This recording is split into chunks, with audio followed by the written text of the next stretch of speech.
Ministerios Fuente de Vida Internacional presenta su programa Este es tu día, con los pastores Felipe y Sandra Díaz. Te invitamos a que nos acompañes. Bienvenidos. El tema por el cual voy a predicarle se llama Vuelve a Jehová tu Dios. Vuelve.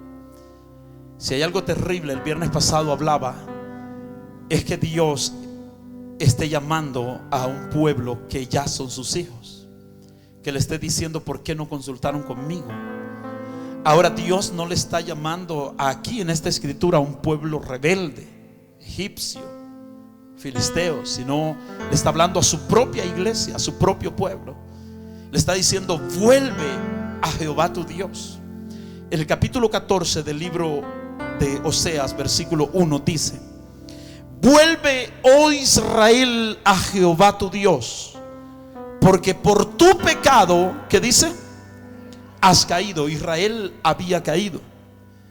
Llevad con vosotros palabras de súplica y volved a Jehová y decidle: quita toda iniquidad y acepta el bien, y te ofreceremos, ¿qué dice? Y te ofreceremos la ofrenda de nuestros labios. No nos librará el asirio, no montaremos en caballos, ni nunca más diremos a la obra de nuestras manos: dioses nuestros, porque en ti el huérfano alcanzará ¿qué? Yo sanaré su rebelión. Diga conmigo: yo sanaré su rebelión. Los amaré de pura gracia, porque mi ira se apartó de ellos. Yo seré a Israel como rocío, él florecerá como lirio y extenderá sus raíces como el Líbano. Se extenderán sus ramas y será su gloria como la del olivo, y perfumará como el Líbano. Volverán y se sentarán bajo su sombra. Serán vivificados. Diga conmigo: vivificados. Serán vivificados como trigo y florecerán como la vid. Su olor será como de vino del Líbano. Efraín dirá: ¿qué más tendré yo ya con los ídolos? Yo lo oiré y miraré. Yo seré a él como la haya verde. De mí será hallada tu fruto. ¿Quién es sabio para que entienda esto? Y prudente para que lo sepa.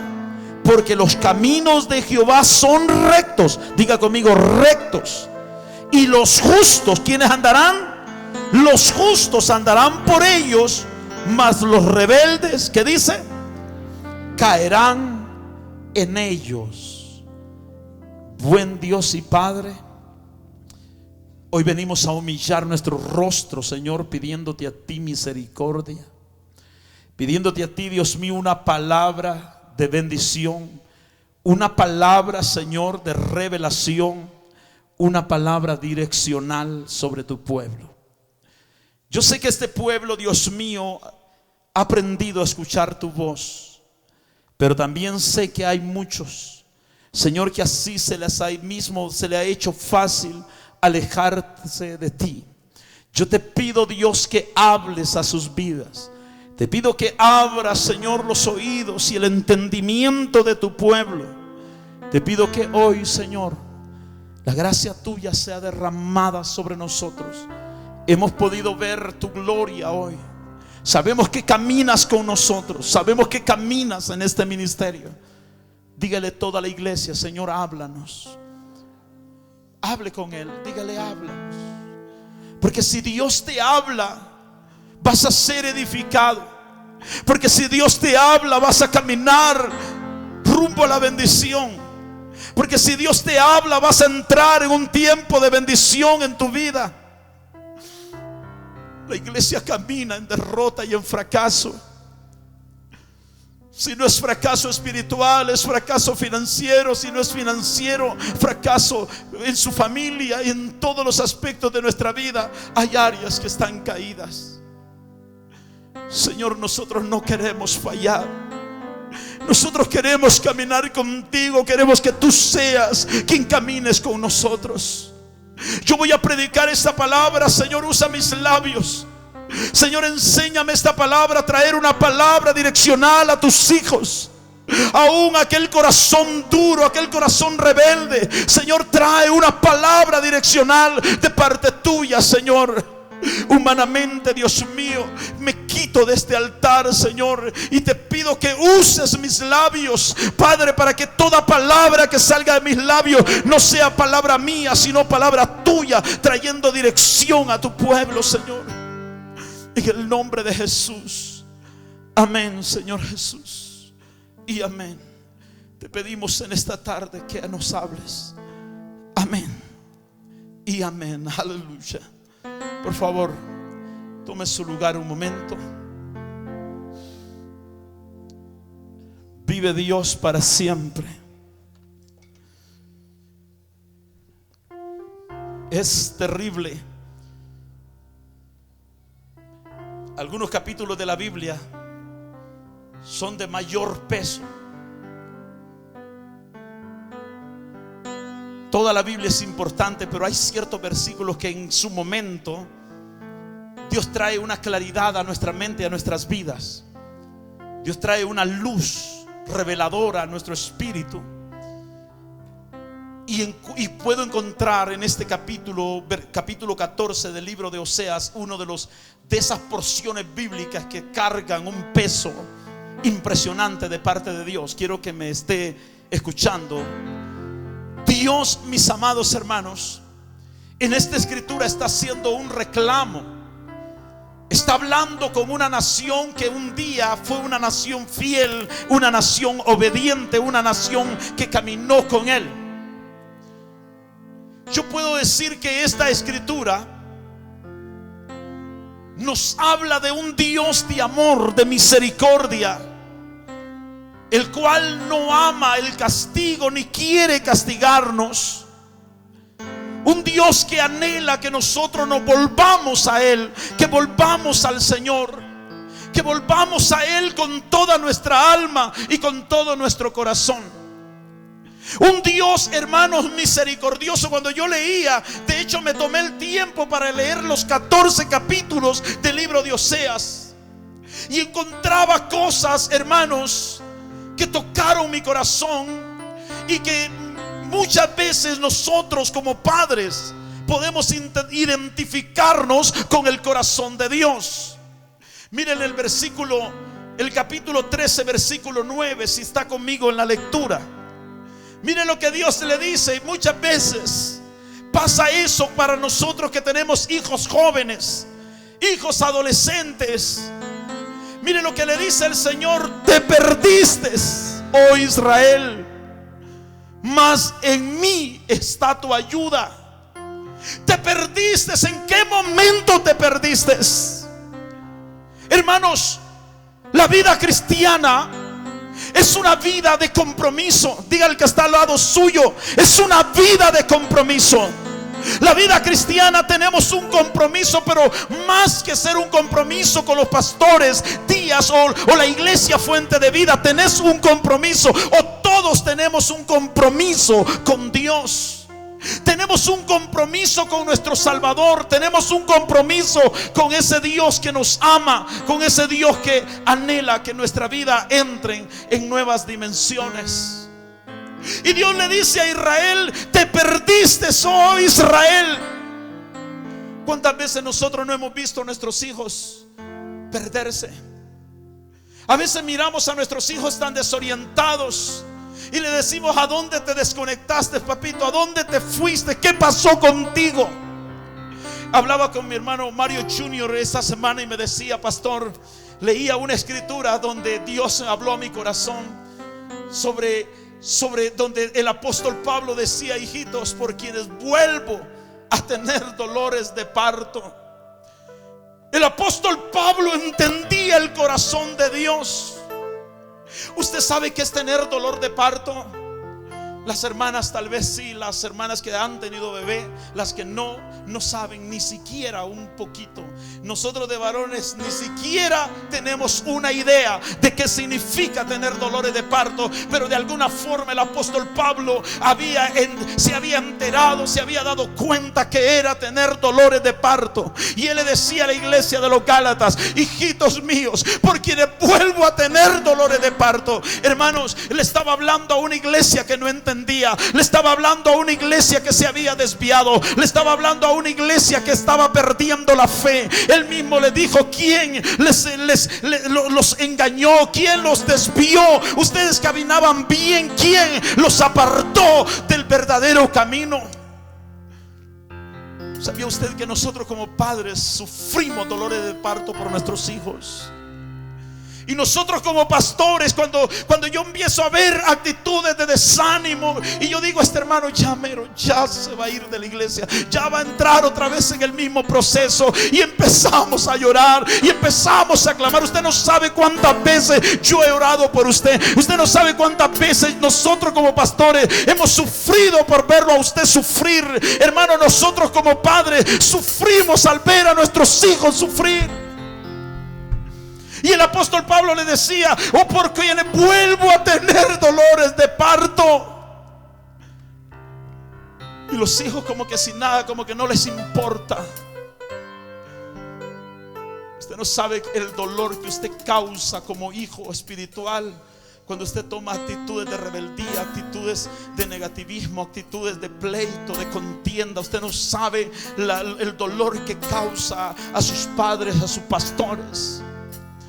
Y el Señor, yo podía experimentar un poco del dolor que Dios sentía cuando le decía a Israel: te perdiste. Yo he visto a muchos de ustedes perderse dentro de la misma iglesia. Yo he visto a muchos de ustedes estar aquí, pero la verdad no están aquí. Te perdiste. ¿A dónde estás? ¿Qué te pasó? ¿Quién te hizo eso? Y el Señor le dice: Israel, te perdiste, pero yo quiero que sepas, papito, que en mí está tu ayuda. ¿Cierto o no es cierto? Nosotros como padres, cuando nuestros hijos se han perdido, ¿cierto o no es cierto que nosotros decimos: hijo, aunque todo el mundo te señale, aquí estoy yo para cuidarte, aquí estoy yo para protegerte, aquí estoy yo? Yo miraba en las noticias a la mamá del Chapo, y donde ella decía: yo no le enseñé eso a mi hijo, pero yo quiero que ustedes entiendan que yo soy madre. Yo soy madre, yo no puedo sentirlo, el odio y el rencor que ustedes sienten. Mi amado hermano, el Señor, mire lo que le dice en el capítulo 12 o capítulo 11. Capítulo 11, versículo 1.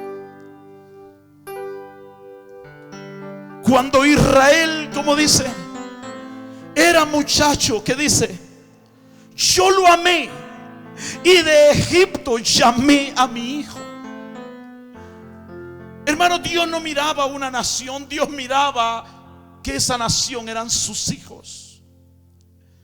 Dios miraba esa nación que eran sus hijos, pero sus hijos se habían desviado, se habían apartado de Dios. ¿Sabe que en el libro de Oseas, el profeta Oseas fue contemporáneo del rey Jeroboam? Y en ese tiempo, cuando rey Jeroboam, el rey de Israel, que fue un rey malvado, Dios levanta al profeta Oseas en ese tiempo, porque el pecado de Israel había crecido tanto. Israel se había desviado porque había tenido un rey pagano, un rey malvado. Y según la historia bíblica, en este tiempo, cuando Oseas profetiza, Israel experimentaba tiempos de prosperidad. Israel experimentaba tiempos de muchas ocupaciones. Era un tiempo de prosperidad. Tenía un rey malvado, mas sin en cambio estaban siendo prosperados. Así que cuando Dios levanta al profeta Oseas, nadie tenía tiempo para escuchar a Oseas. Nadie tenía tiempo para decirle a Oseas: tenés razón. Así es que Oseas empieza a profetizar, pero nadie lo escuchaba. Profetizaba a nombre de Dios, pero nadie quería escuchar a Dios. Así que dice la Escritura que Dios los entrega con un pueblo, hermanos, con un pueblo que no era su pueblo, y se los llevan cautivos, dice la Escritura, a los asirios. La nación asiria viene y toma posesión de los israelitas, y Dios los entrega con mano fuerte, y los asirios empezaron a hacer sufrir tremendamente a Israel. Pero era por consecuencia del pecado, porque cuando Dios envió una palabra, ellos la ignoraron, porque estaban prósperos, porque tenían todo, porque no necesitaban escuchar a Dios, no tenían tiempo para Dios. Por lo tanto, Dios no ignoró su rebelión y los entregó en manos del rey de Asiria. Así que ya ellos se encontraban dispersos, la ciudad derribada, encontraban en una confusión terrible. Se dispersó toda la nación por todo el mundo, según la historia. Y dice la Biblia, Dios vuelve a tener misericordia, porque en medio de eso, mire lo que dice en el capítulo 11, versículo 7: entre tanto mi pueblo está adherido a la rebelión. Ellos se habían olvidado de Dios, y ahora en un pueblo extranjero estaban adorando a los ídolos de los asirios. Se habían olvidado de Dios, se habían olvidado de sus leyes y de sus principios.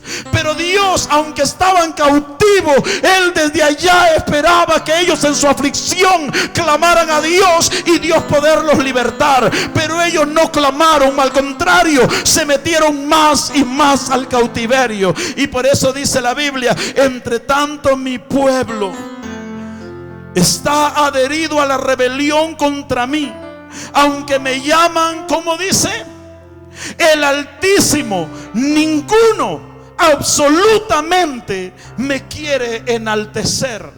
Saben que yo soy el Altísimo, pero ninguno me quiere enaltecer. Algunos de ellos ofrecían holocaustos, ofrecían sacrificios, pero su corazón no estaba arrepentido. Su corazón estaba lleno de pecado. Es como cuando tú estás en pecado y quieres sobornar a Dios, hermanos, dando una ofrenda. Porque el pastor dijo que un pacto, pero si estás en pecado, perdóneme, eso no va a hacer ningún efecto. A mí no me interesa tu ofrenda, me interesa tu alma. Ofrenda alguien puede dar, y mejor que la tuya, pero tu alma, si te mueres hoy, vas al infierno. Por lo tanto, a mí me interesa más tu alma, porque si tú no te arrepientes, te vas a ir al infierno. Y necesitamos venir a Dios. Necesitamos caer en humillación con Dios. Necesitamos, como iglesia, hermanos, si alguien se ha apartado de Dios, volver su corazón al Señor Jesucristo. Eso es lo que necesitamos.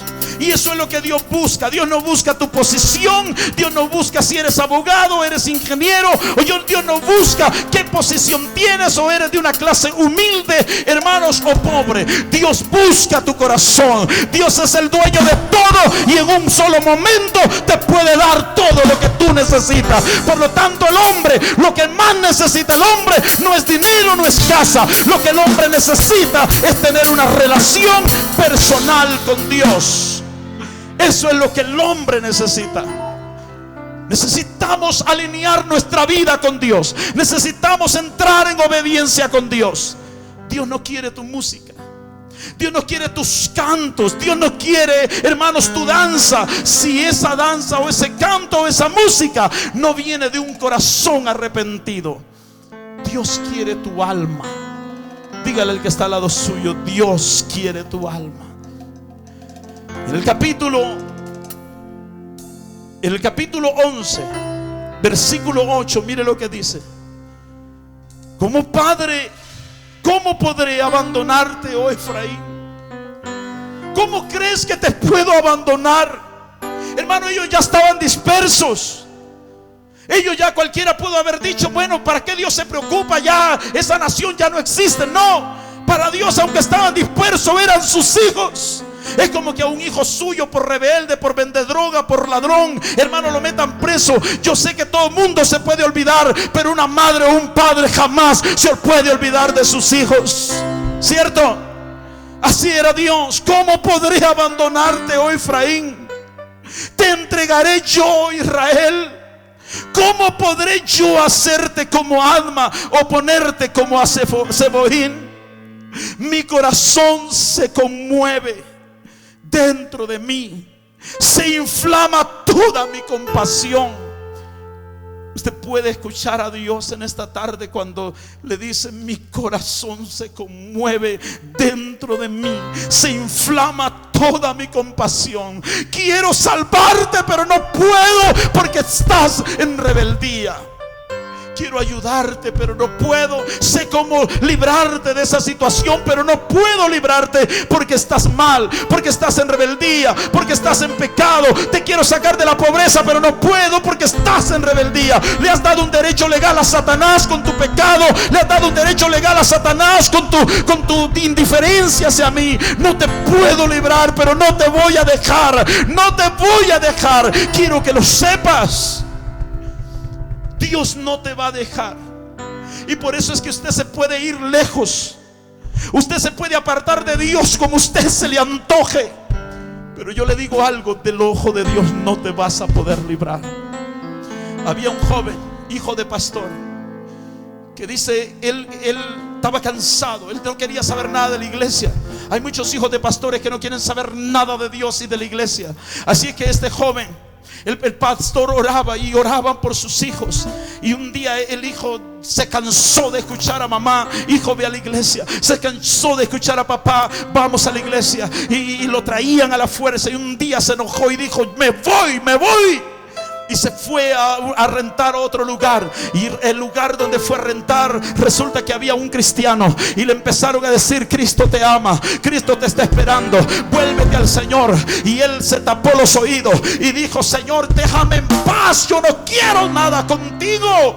Y así es que se salió enojado. Ese día agarró sus maletas y se fue a la parada de un tren. Y allá en la parada del tren llegó un joven y le dio un tratado y le dijo: Jesucristo te ama, Dios te está esperando, Dios tiene propósitos para ti. Y él agarró el tratado, lo dobló y le dijo: Dios, déjame en paz, no quiero saber nada de ti. Así que se subió al tren y se fue a un pueblo muy lejano, donde él dijo: aquí no hay cristianos. Y se fue y dijo: no voy a vivir en medio de la civilización, voy a vivir en el monte, voy a quedarme aquí. O sea, andaba en una rebeldía total. Resulta que vino, se acostó debajo de un árbol. Y hermano, para sorpresa de él, había una rama que le llegaba cerca de la cara. Y había una escritura. Algún cristiano había llegado un día a acostarse en ese lugar y había puesto: Jesucristo te ama y te está esperando.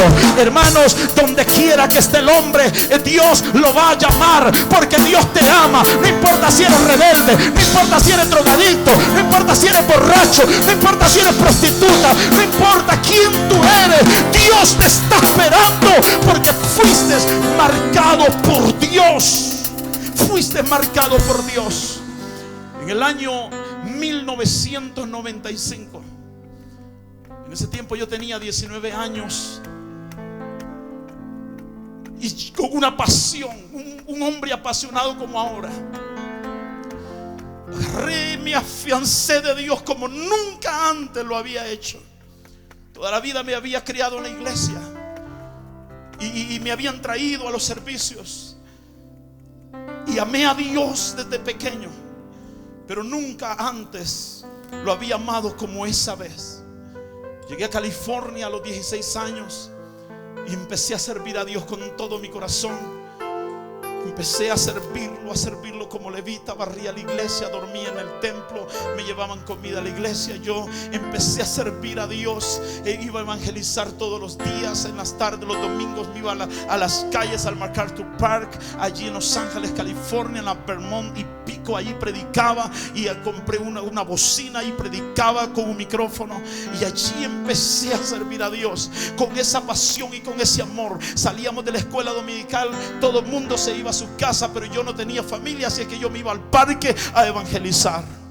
Hermanos amados, cuando yo tengo 19 años, ya estábamos casados. Empezamos a ayudar a un pastor, a ayudarlo a que creciera su iglesia. Íbamos a predicar, mi esposa cantaba y yo predicaba. Mi esposa tenía 18 años creo tenía, yo ya iba para 20. Y me acuerdo que esa vez, un día llegamos a la iglesia del pastor, y el pastor me habló conmigo y me dijo: pastor, hermano Felipe, yo sé que usted no es pastor, pero la iglesia requiere un pastor, y yo quiero que usted se quede pastoreando esta iglesia. La gente lo quiere. Era una iglesia como unos 25, 30 miembros. Quédese usted a pastorear. Y le digo: pero es que yo no soy pastor, es que yo cometí un pecado, yo cometí adulterio. Quédese, por favor, ayúdenos, si no esta iglesia se va a cerrar. Y yo siempre he amado las almas, así que le dije: claro, porque sí, pastor, déjeme hablar con mi pastor, y si él me permite, yo vengo a ayudarle. Así que fui, hablé con mi pastor y me dijo: hermano Felipe, adelante. Nosotros lo apoyamos y empezamos nosotros esa obra. Empezamos a apoyar la iglesia. Cuando creo que no había pasado ni 2 meses y éramos 70 personas, hermano, con una pasión. Un día de repente llegó el pastor y dijo: ¿sabe qué, hermano Felipe? Yo ya me restauré, deme la iglesia. Así que nos quitó la iglesia y yo me quedé triste. Yo me quedé triste porque estaba apasionado, no porque quería pastorado, sino porque yo amo las almas. Así que me regresé a mi iglesia, empezamos a servir a la iglesia. Cuando de pronto me llaman alguna familia y me dijeron: ¿sabe qué, hermano Felipe? Nosotros no queremos a ese pastor, nosotros los queremos a ustedes. Así que hablé con mi pastor y me dice: hermano, ¿qué hago? Le digo. Y me dice: pues hay un local, agárrelo, abra la iglesia. Nosotros vivíamos en la Washington Boulevard y la calle Western, por allí. Así que nosotros nos íbamos caminando hasta la calle 92, casi 90 cuadras caminando, porque no teníamos carro, estábamos jóvenes, estábamos recién casados, no teníamos hijos. Mi esposa apenas había salido embarazada de Junior. Y me acuerdo que empecé yo a servir a Dios con mucha pasión. Empezamos a servir en aquella iglesia. Cuando menos acordamos, hermano, en menos de un mes nosotros estábamos llegando otra vez a 50 miembros. Teníamos 2 meses, estábamos llegando a 80 miembros. Cuando de pronto vino el concilio y me dijo: usted está muy joven, no tiene papeles, no sabe inglés, así que le quitamos el ministerio. Como a los 3 meses. Esa vez ellos no supieron, pero esa vez me mataron. Prometí nunca más ir a una iglesia cristiana. Me quedé en mi casa y dije: nunca más vuelvo a una iglesia. Entró el desánimo, vino muerte espiritual a mi vida. Entregué la Biblia, la encerré y no quería saber nada de Biblia. Mi esposa me la ponía y me decía: yo me casé con un joven apasionado por Dios, yo quiero que usted lea la Biblia. Le dije: no quiero saber nada de Dios, no quiero saber nada de la Biblia. Pero empezó a pasar algo. Donde quiera que yo iba me hablaban de Dios y me decían: Dios te ama. En los autobuses, en las paradas, en los lugares donde iba a buscar trabajo, a los lugares donde iba a trabajar, siempre me encontraba un cristiano: Cristo te ama y te está esperando. Cristo te ama y te está esperando. Un día vine muy enojado y le dije: ¿sabe qué? Nos vamos para otro estado, porque ya no aguanto a esta gente, no me deja en paz, me siguen hablando de Dios y yo no quiero saber nada de Dios. Así que un día agarramos nuestra camioneta y nos venimos para Colorado. Íbamos para Virginia. Se lo estoy haciendo rápido porque el tiempo es corto. Me acuerdo que ese día llegamos a Colorado. Aquí se quebró la camioneta, ya no pudo continuar para otro estado, así que nos quedamos aquí, conseguí un trabajo. Y me dice mi cuñado: yo le puedo dar vivienda aquí en mi casa, pero si usted va a vivir en mi casa, va a tener que ir a la iglesia, hermano Felipe. Y le dije: pues está bien. Y yo le dije a mi esposa: pero solamente vamos a ir mientras yo agarro mi departamento. Una vez agarrando mi departamento, yo no quiero saber nada de Dios. Así es que iba como algunos veo hoy en día. Llegan y está todo serio, todo enojado, viendo la hora, ya que ese predicador habla mucho. Yo los puedo entender, algunos de ustedes, amén, no se preocupen. Yo no me molesta que ustedes estén aburridos, tampoco me voy a callar, amén. porque mi pastor nunca se cayó. Así es que él siguió hablando y yo aburrido. A veces agarraba al niño que desde ese tiempo ya estaba Junior recién nacido, me lo llevaba para afuera, me subía al carro. Después volví a entrar desesperado y le decía a mi esposa: sálgase, vámonos. Y yo entiendo todo eso. Yo no quería saber nada de Dios. El pastor me hablaba, la gente me hablaba. No quería, yo estaba bloqueado. Pero aquí, hermanos, aquí en Colorado, un día, una semana antes de que mi cuñado se saliera del departamento y me lo iba a dejar a mí solo, ya el departamento, porque él había agarrado una casa, me dijo: hermano Felipe, pues ya está la última semana que viene a la iglesia. Y en un servicio de oración, me acuerdo, el Señor volvió a pasar por donde yo estaba, allí arrodillado, porque tenía que hacerle de la oración, pues tenía que orar, porque pues ni modo que esté sentado y todos estaban arrodillados. Así que me arrodillé y ahí cerré mis ojos. En otras ocasiones me había dormido, pero esa vez no me dormí. Esa vez sentí un fuego que entró en mi corazón y empecé a llorar, empecé a gritar, empecé a sentir la gloria de Dios. Y ese día Dios volvió a pasar sobre mí y me dijo: vives porque vives. Ese día, hermanos, me reconcilié con Dios, volví a levantarme, volví a apasionarme por Dios. Empecé a trabajar en las calles de Aurora, empecé a repartir tratados, empezamos a pegar volantes, empecé a llevar gente a la iglesia. Hermanos amados, un año después de ese día, el Señor me llamó al pastorado y ahora estoy aquí. Aleluya. Porque Dios, cuando Dios tiene un propósito, aunque tú te salgas, te volverá a meter porque Él te ama Dios. Aleluya. Dios te volverá a meter porque te ama. Y a partir de ese día, nunca más he tenido deseo de volver al mundo. Nunca más le he dicho a mi esposa: pongamos las novelas, que era mi vicio. Nunca más volví a escuchar música mundana. Nunca más estuve desanimado.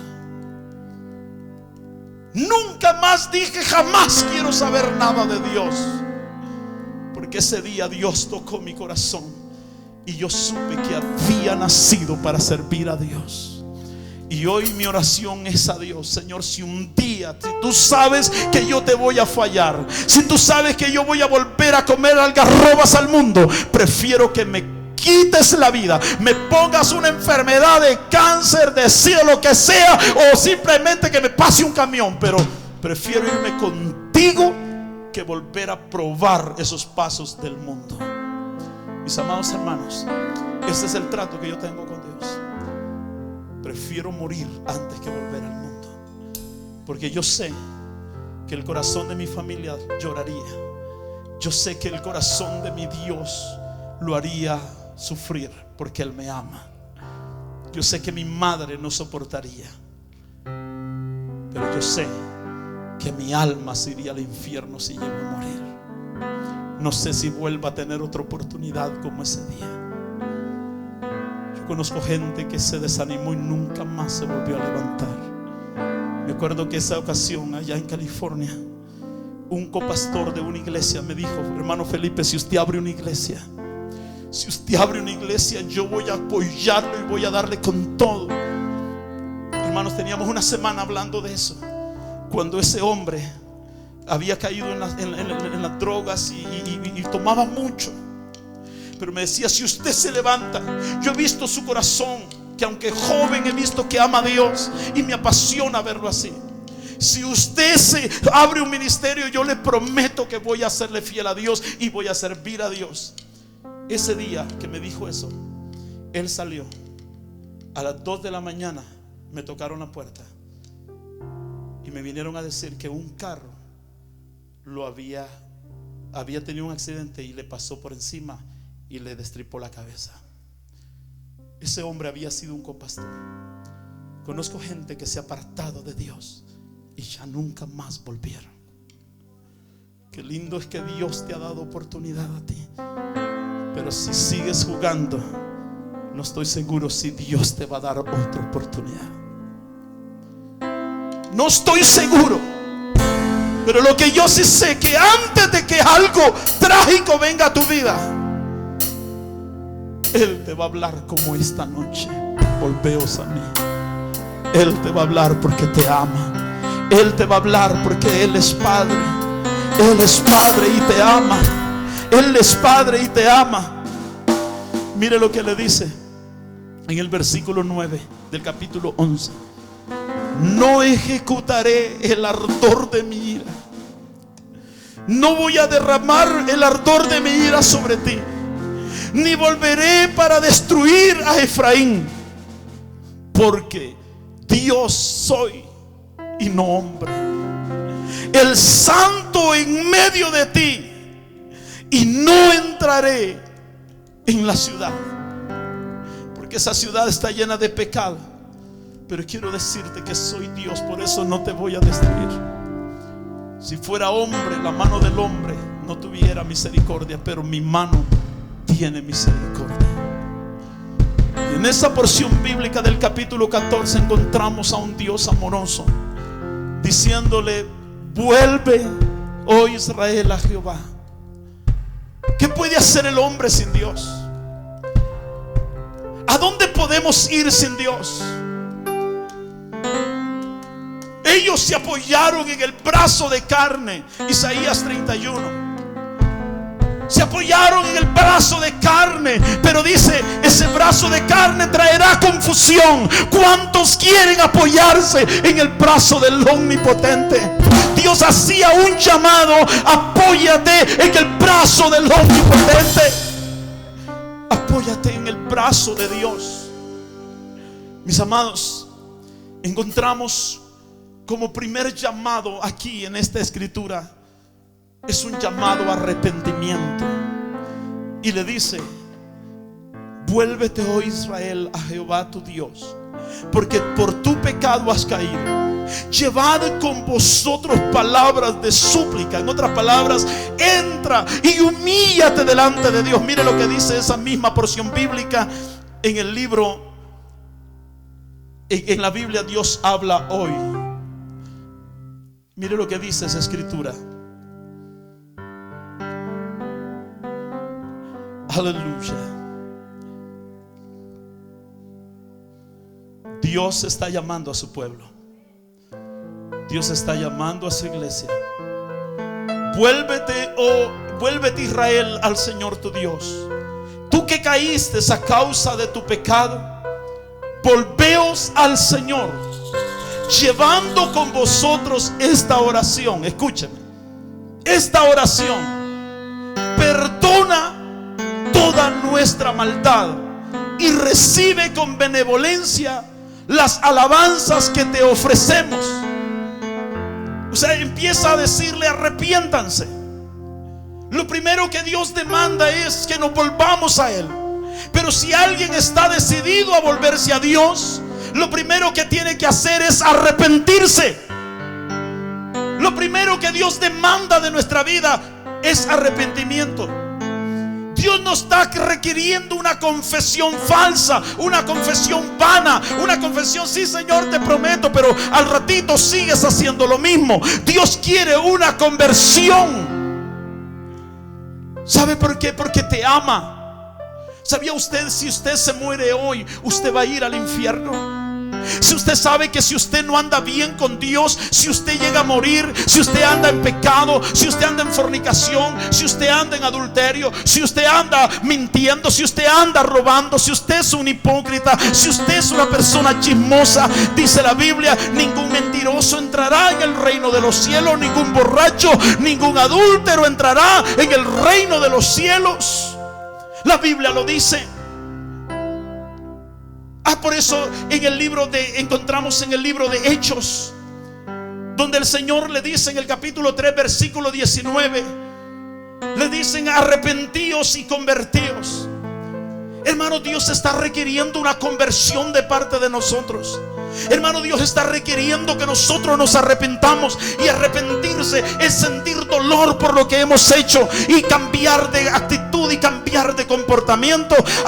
Arrepentirse no significa, hermano, simplemente quedarse pegándose en el pecho: es que ¿por qué estoy así? No, arrepentirse es pedir perdón y cambiar de dirección. Si tú simplemente pides perdón y no cambias de dirección, eso se llama remordimiento, mas no es arrepentimiento. El remordimiento no cambia a nadie. Lo que cambia es un genuino arrepentimiento. Arrepentirse. Hermano, Dios anhela.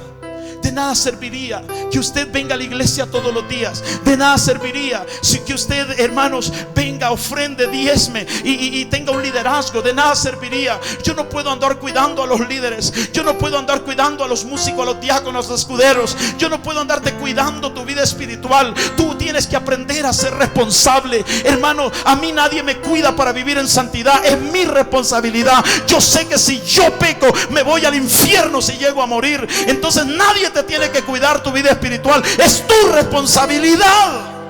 Es responsabilidad tuya cuidarte. Nadie te tiene que andar cuidando. La esposa tuya no te tiene que andar chequeando tu teléfono para ver si estás hablando con otra mujer. Es tu responsabilidad. Tú tienes que saber que si eres un adúltero, si eres un fornicario joven, hermanos, se van a ir al infierno si Cristo llega a venir hoy. Nadie te puede cuidar. Hermano, nosotros no podemos. Imagínense que yo me ponga a cuidar a cada uno de ustedes. Es tu responsabilidad. Dígale que está al lado suyo. Es nuestra responsabilidad. Lo tienes que hacer por tu alma. Lo tienes que hacer por tu alma. Tienes que orar, tienes que buscar a Dios por tu alma. No lo tienes que hacer por la iglesia. Ay, es que me van a cargar más con un servicio de oración. Me van a cargar. Eso no te va a cargar. Esto te va a salvar. Esto te va a salvar, porque la oración te conecta con Dios. Nosotros no tenemos que andarle cuidando su vida espiritual. Hermanos, es tu responsabilidad. Cuando tú tenías 2 meses, 1 mes de ser cristiano, te podíamos enseñar, te podíamos guiar. Pero ahora ya es tu responsabilidad. No es responsabilidad de tu esposa, no es responsabilidad de tu esposo, ni tampoco de tus hijos. Es responsabilidad tuya. El problema es que muchos de nosotros estamos jugando a la iglesia.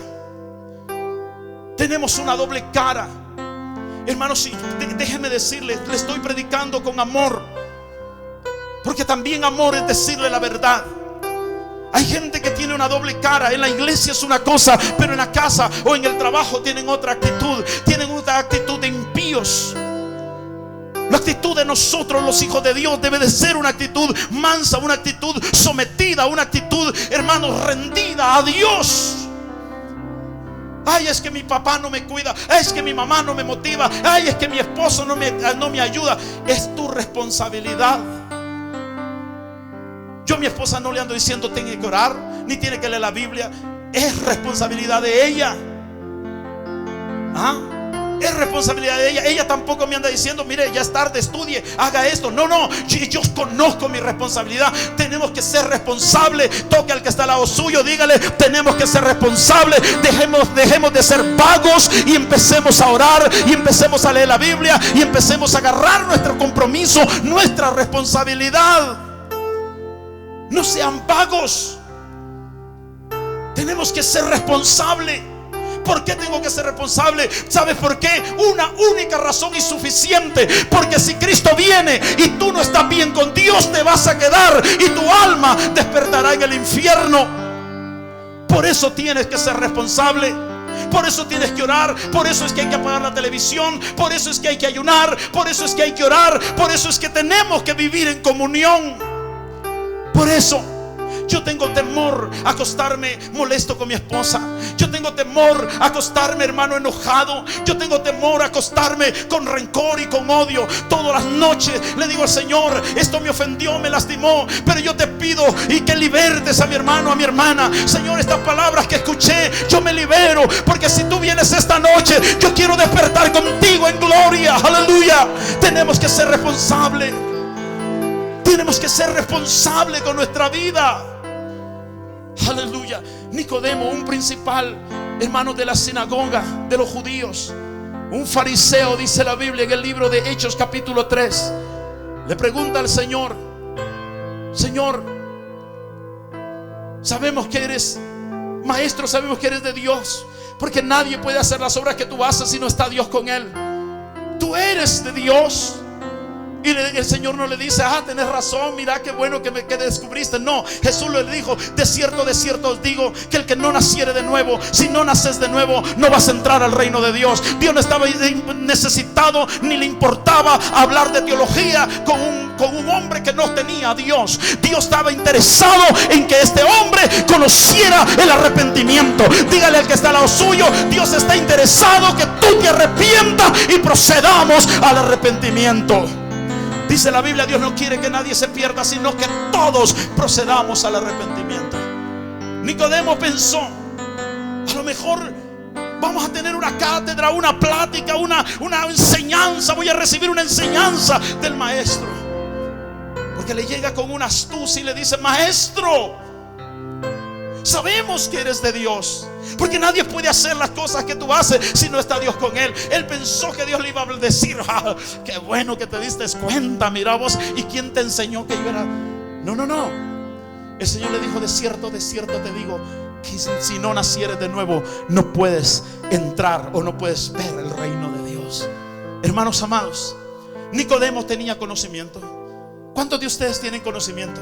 ¿Cuántos de ustedes no han predicado en un púlpito? ¿Cuántos de ustedes, hermano, cuando les decimos algún tema, ustedes ya lo saben? Ustedes no necesitan más palabra. Hay gente que no necesita más palabra. Lo que necesitan es un genuino arrepentimiento. La palabra mata. Si tú esa palabra no la pones en práctica, de nada sirve que tú sepas palabra.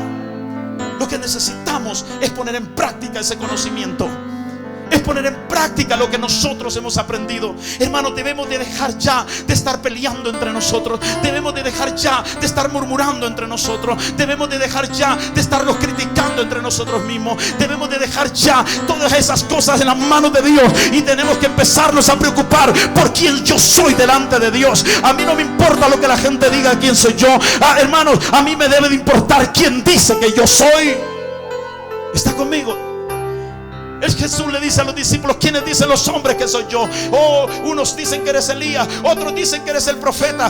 Le dice el Señor: pero ustedes, ¿quiénes dicen que soy yo? Pedro se levanta y le dice: tú eres Jesús, el Hijo del Dios viviente. Aleluya. Y el Señor le dice: de cierto te digo, Pedro, sobre esa roca edificaré mi iglesia, y las puertas del infierno no prevalecerán contra ella. Esa verdad que has dicho, esa verdad voy a fundar mi iglesia. Mis amados, a Dios le interesa que tú sepas quién tú eres. No defiendas tu nombre frente a la demás gente. Dios sabe quién tú eres, y a su tiempo la gente se dará cuenta quién tú eres. Aleluya. La gente se va a dar cuenta quién tú eres. No hables de ti, la gente se dará cuenta quién tú eres. Por eso tenemos que ser responsables con nuestra vida espiritual. Jóvenes, jovencitos que tienen a sus novias, tengan cuidado de andar solos. No parezcan impíos. Sus señoritas, sus jóvenes, sus jovencitas, sus novias tienen una casa, honre esa casa. Ellas no son prostitutas, ellas no son mujeres de la calle. Denles lugar de honra. Amén. No las arrincone allá en lo oscurito. No. Sea honesto, sea respetuoso. Dele un lugar de honra a su novia.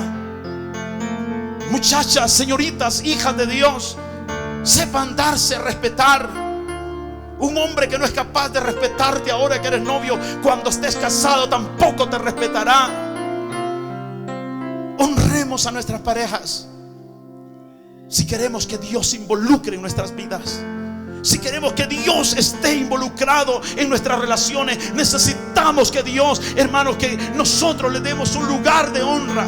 Porque hay tantas parejas cayendo en fornicación porque andan solos a medianoche. Y no hay padre responsable, no hay nadie responsable que les llame la atención. Miraba una figurita de una niña en Facebook. Yo sé que algunos de ustedes ya la vieron. La mamá le puso una música y le dice: perrea, hijita, perrea. Y la niñita empezó a bailar. Yo no sé qué significa perrear, pero pienso que bailar, ¿no? Y la niñita empezó a bailar y medio podía la niñita. Después le compró una faldita chiquita, hermano, apenas se le miraba. Y la niñita: a ver, hijita, hágale así, mire. Y paraba las pompas y la niña: perrea, niña, perrea, le decía. Y después La niña le dice: mami, mira. Venía embarazada la niña. Y entonces la señora se agarra los pelos y dice: ¿qué hice de malo yo? ¿Qué fue lo que yo hice malo? Fuiste alcahueto. Fuiste un padre alcahueto. Y eres responsable no solo de criar al nieto, sino hasta el yerno. ¿Sabe por qué? Porque tú tienes que cuidar a tus hijos. Tú tienes que aprender a cuidar. A mí me pueden decir que soy estricto y lo que sea, pero yo no les voy a permitir a mis hijos, por lo menos enfrente de mi cara, ellos no van a hacer algo deshonesto. Ahora no digo que no lo vayan a hacer, pero ellos ya saben lo que les va a pasar si les vas. ¿Sí me explico? Yo no soy un padre alcahueta. Yo creo que por eso Dios no me dio una hija.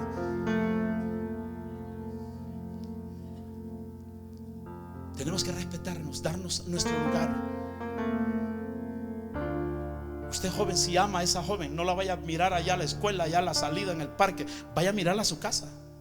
Tiene una casa donde vive. Tiene unos padres, hable con ellos. Ay, es que me van a correr, que le echen los perros y lo devoren si es posible.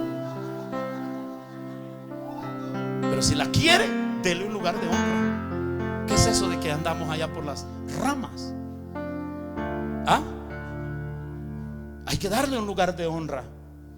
Hermano, ahorita estamos viviendo un tiempo tan terrible donde esto ya no es ni cristiano ni impío. Ya esto se ve normal en todo. Y el problema es que la iglesia lo está aceptando. Lo mismo que se vean allá los impíos, gente que no tiene conocimiento ni tiene fundamento bíblico, es lo mismo que hoy se miran en las jovencitas de nuestra iglesia. Perdóneme, tal vez se está incomodando, pero esto no es para usted. Pero si le cae a usted, agárrelo. Tenemos que ser más responsables, para que aquel día diga: ¡ay, qué hice! Fuiste un irresponsable con tu vida. Fuiste un irresponsable con tu conducta. Miraste el problema y nunca hiciste nada. Tenemos que ser responsables. ¿Por qué tengo que cuidar mi vida espiritual? Hermanos, porque salvándote tú, Dios salvará tu familia. Si tú te salvas, van a venir tus yernos, van a venir tus nueras, van a venir tus nietos, van a venir hasta tus consuegros y consuegras. Toda tu familia va a estar en la iglesia. ¿Está conmigo? No seamos irresponsables con nuestra vida. ¿Qué pasó con Zaqueo? Dice la Biblia que Zaqueo era un cobrador de impuestos. Y dice la escritura que Zaqueo era pequeño de estatura, pero anhelaba ver a Jesús. ¿Cuántos anhelan ver a Jesús en su vida? Anhelaba ver a Jesús.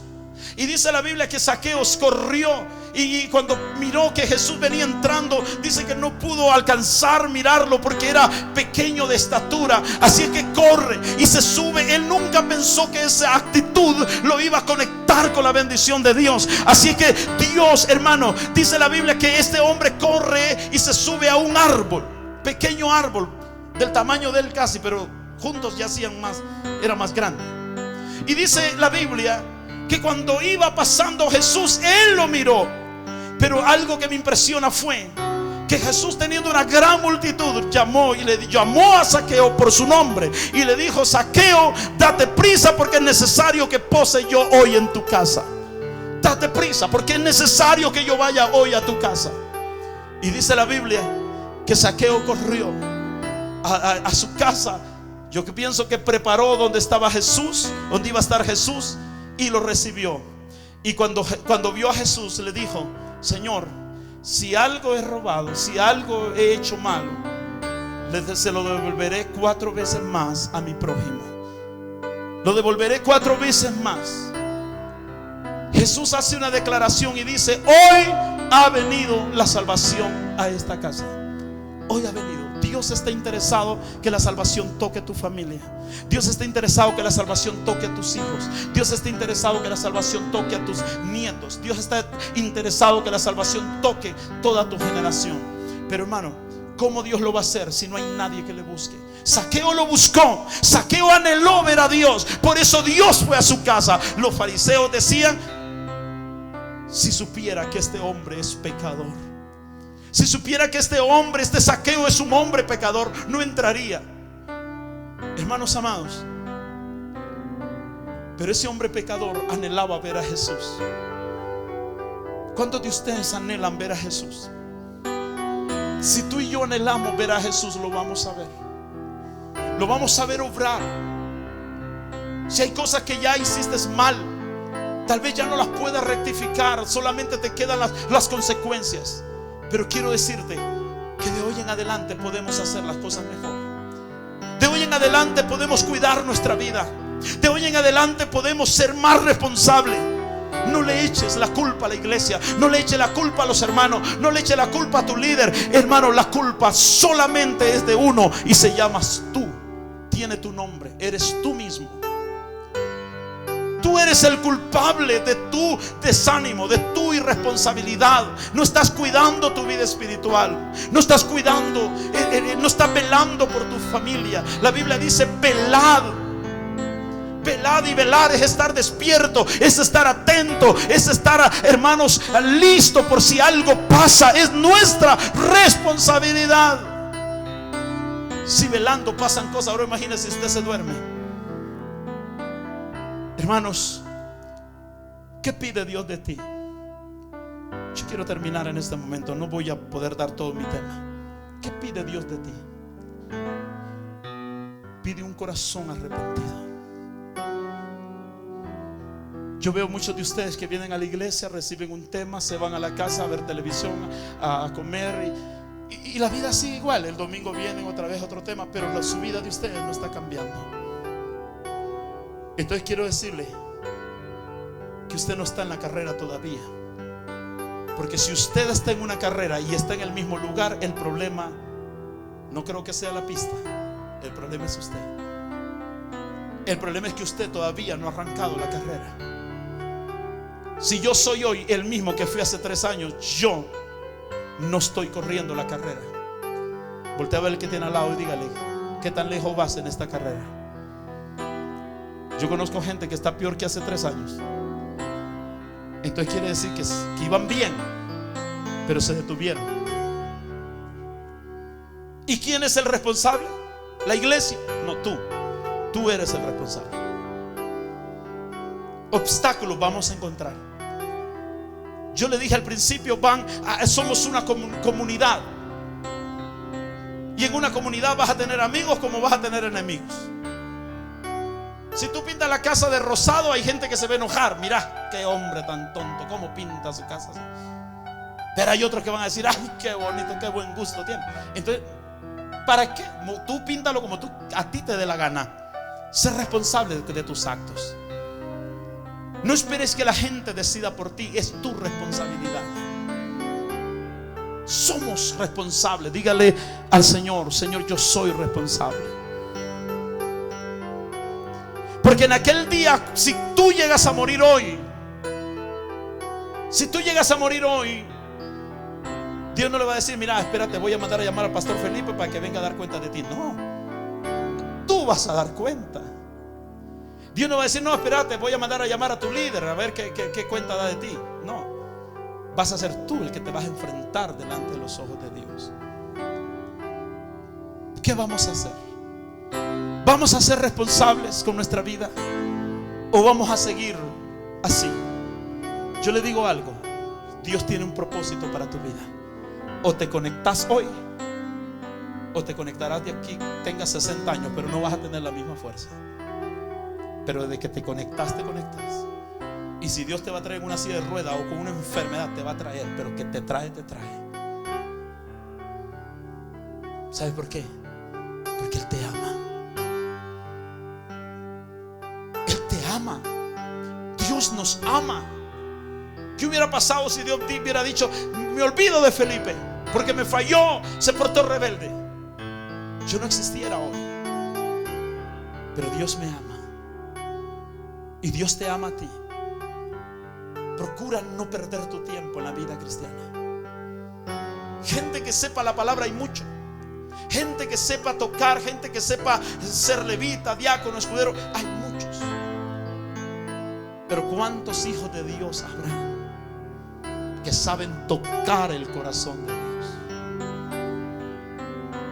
Yo no estoy interesado en tener una mega iglesia, pero sí estoy interesado que los que estén se salven.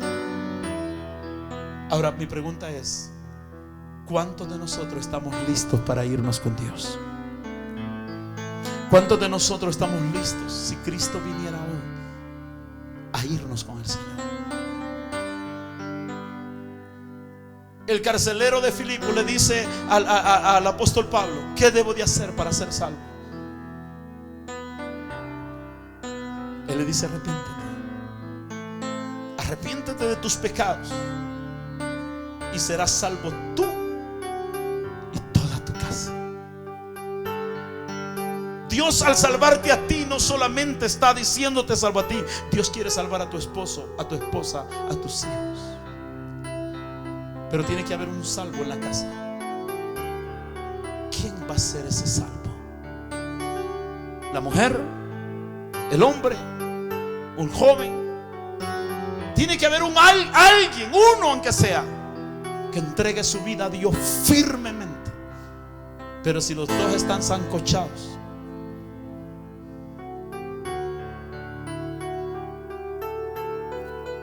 eso no va a pasar nada. Pero es que yo doy bienes, yo ayudo, yo apoyo. Eso no es lo que Dios pide. Hijo mío, si oyeres hoy tu voz, si oyeres hoy mi voz, ¿qué dice la Biblia? No endurezcáis tu corazón. No lo endurezcas. Dios está pasando hoy. Yo quiero que cierres tus ojos ahí donde estés. El servicio termina y Dios te está llamando hoy. Dios está anhelando que tú vengas al Señor. Dios está anhelando que tú cambies de dirección. Si el año 2013 fue un año terrible para tu vida, que no sea este 2014 para ti igual.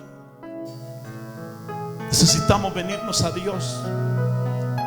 Y el problema es que esta mañana el Señor me decía: hay mucha gente que en su corazón está lejos de mí. De labios me honra, pero su corazón está lejos de mí. No me aman, no oran, no ayunan, no me buscan. El único lugar donde ellos se acuerdan de mí es la iglesia. No tienen una conducta cristiana en sus trabajos. Dios está queriendo tu corazón hoy. Yo no sé cuántos hoy están dispuestos a decirle: Señor, perdóname. Perdóname porque yo he sido rebelde. Perdóname porque yo he pensado que con mi sabiduría, o he pensado que yo he podido hacer todo por mi propia cuenta. El Señor te está buscando porque hay una obra. Hay algo que en esta ciudad o en este país o en este mundo se tiene que hacer. Y tú eres el hombre, la mujer indicada. Y mientras tú continúes en esa condición, dice el Señor, nada va a pasar en tu vida. Dios le está hablando no a una persona, Dios le está hablando a la iglesia hoy. Si sentiste una pedrada en tu corazón, es porque Dios te la tiró. Y Dios te está diciendo: hijo, quiero que cambies de conducta. Quiero que cambies de dirección. Quiero que no sigas en esa condición. Hijo mío, dame tu corazón en esta noche. Hijo mío, cambia de dirección y vas a mirar. Vas a mirar cómo las cosas van a empezar a cambiar en tu casa. Vas a empezar a mirar cómo las cosas van a empezar a cambiar en la vida de tus hijos. Van a empezar a cambiar en tu matrimonio. Van a empezar a cambiar en tus finanzas. Van a empezar a cambiar en todos los aspectos de tu vida. Hermano, el diablo tiene entretenida a la iglesia peleando entre ellos mismos. El diablo tiene entretenido a los cristianos chismeando. Hermanos, el diablo tiene entretenido a los cristianos hermanos, solamente murmurando. Pero ya es tiempo que la iglesia se levante y tome su compromiso y su responsabilidad. Y si el diablo se ha levantado en tu casa, que nos levantemos a orar, que nos levantemos a ayunar, que nos levantemos a pelear por nuestra casa, que nos levantemos con responsabilidad a decirle: diablo, vas a soltar mi familia. Hermano, la oración tiene poder. Me impresiona la vida de Esther. Había un decreto para que en un solo día los judíos murieran. En un solo día. En un solo día todos los judíos tenían que morir. En un solo día, dice la escritura, que iban a morir todos los judíos. Pero dice la Biblia que Esther proclamó ayuno. Un ayuno de 3 días. Un ayuno de 3 días, hermano, fue suficiente para que ese muro que se había levantado en contra de tu casa, en contra de tu familia, en contra de tus hijos, en contra de tu matrimonio, en contra de tus finanzas, caigan en este día. 3 días fueron suficientes. Yo no sé si son 3 días, 4 días, 5 días, pero alguien tiene que ser responsable. Alguien tiene que levantarse. Alguien tiene que creer en el poder de la oración. Alguien tiene que creer en el poder del ayuno. Alguien tiene que creer en el poder de la lectura de la palabra. Léele la Biblia a tus hijos que están en rebeldía. Todas las mañanas levántate y compártale un salmo. Antes de irse a la escuela, póngale las manos, ore por él. Ore por esa ropa que tiene en su cuarto, ese esposo en rebeldía, esa mujer en rebeldía. Vamos a orar, vamos a levantarnos con responsabilidad. Dios está llamando a la iglesia a ser responsable. Hermanos, podemos correr al hospital, podemos correr al psicólogo, podemos correr a medio mundo, pero mientras no corramos al Señor, nos seguiremos apoyando en un brazo de carne. Necesitamos levantarnos. Necesitamos venir al Señor hoy. Necesitamos venir al Señor. Yo no sé cuánta iglesia hoy le puede decir al Señor: verdaderamente he sido irresponsable. Y el problema, hermano, de todo esto es que Dios, el corazón de Él llora. El problema de todo esto es que el corazón de Dios está llorando. El corazón de Dios clama por ti. Vamos, músicos, vamos a adorar a Dios. En lo que la iglesia entra en una dimensión de conciencia, de arrepentimiento. Si estás allí sentado, si estás allí donde estás, inclina tu rostro. Pero más que tu rostro, inclina tu corazón. Arrepiéntete. Si estás mal, arrepiéntete. Reconoce que todo lo que te ha venido, hermanos, Israel le había venido calamidad. A Israel le había venido pobreza, le había venido esclavitud, le había venido desesperación. Hermano, hubo un tiempo que ellos tuvieron todo, pero de pronto todo lo perdieron porque se olvidaron de Dios. Ellos pensaron que ellos podían olvidarse de Dios y seguir teniendo todo, pero lo que no se dieron cuenta es que todo lo sostenía el amor de Dios. Pero un día Dios los dejó y ahora estaban esclavos. Ahora Dios está llamando a la iglesia: volvete a Dios, volvete. Véngase al Señor. Véngase al Señor. Véngase al Señor. Ministerios Fuente de Vida Internacional presentó su programa Este es tu día, con los pastores Felipe y Sandra Díaz. Visite nuestra página web www.fuentedevidai.org o escríbanos a nuestro correo electrónico fuentedevidai@hotmail.com o comunícate a nuestro número telefónico 720-941-8433.